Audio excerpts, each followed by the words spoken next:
สมัยตะเก่าเราฮิตกันหลายแต่เพลงนี้ไม่คือโมนจ้ะ มึงก็วางตัวมันเข้าหานเขาแล้วก็บอกอะไรกูอายเขาได้นี่ มึงนี่บ่จักพี่ซัก มึงนี่ก็แนมเนาะ โอ้ย หากะมาบ่ให้ นั่นแหละหากมาหอดนี่เขา เส้นหลังก่อนเด้อ เข้ามาเมื่อกี้นี่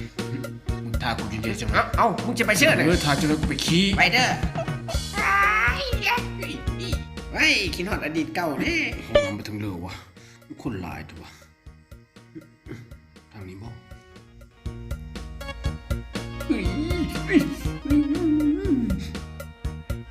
อ้าวลูก ฮะ มาคือกันบ่นี่อ้าวยังห้าวอยู่ตอนนี้เนาะ ธรรมดาแล้วเนาะ เอ้าโอ้ยห้องเพลงเนาะเสียงห้องยังบ่ทันขึ้นโอ้ยเนาะโอ้ยอายตามเลยก็ฟังแหน่เสียงเพลงของกูบ่ฟังหน้าฟังหลังเดียวโอ้ยอันนั้นก็จะขึ้นห้องบังเอิญได้คุณน่ะยังกล้าห้องโอ้ยกูอายเด้ มันคนละเพลง อืม ขายของเกมไหลหลากมากนี่ โอ้ตาย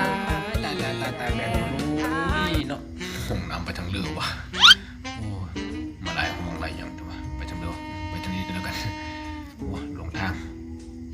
ห้องน้ำผู้ชายไปทางเรือวะห้องนี้บอกวะห้องนี้แน่นอนเลยเฮ้ย เข้ามาอย่างนี้เข้ามาอย่างนี้หยุดเข้ามาอย่างนี้พูดเข้ามาอย่าง มัน นี้ ไปทางเรือ พูด ขอบใจหลาย เห็นแต่แฟนเขาไอ้เศร้าหัวใจเหลือเกิน ๆถือบอกว่าเพิ่นพูดเธอ รถทั้ง2-3เอามาม้วนน้ำกันพี่น้องเด้อมาม้วนน้ำกันผู้ชายม้วนไรมันนี่ คนน่ะ คุณน่ะไปมีจีรีได้ดีแล้วมา โกนตีนกูแท้ ขอประกาศเด้อไปรุ่นผู้แชร์ผู้สาวมื้อนี้บ่ได้มาโกนตีนผู้บางคนเด้อ เข้ามาแม่ขมวนมา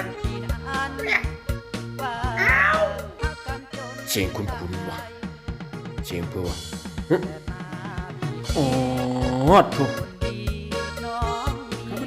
เข้ามาเด้อผู้สาว นิมนต์ค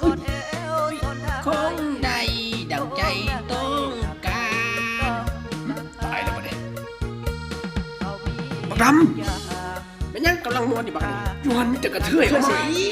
มาหากูก่อนนะ ที่โต๊ะกูไม่ได้โต๊ะนะ มาพี่ ฝนพาคอยเด้อจะน้อยคอยมาเด้อจะน้อยแป๊บหนึ่งมึงอ่านกูมันยังกูกำลังม้วนอยู่ไปที่ไปม้วน อยู่นี่มีแต่กระเทย กระเทยใช่อีบักอันนี้มีแต่ผู้สาวมึงยังเอากระเทย เขาหุ้มใบหำกูอยู่ห้องน้ำพูด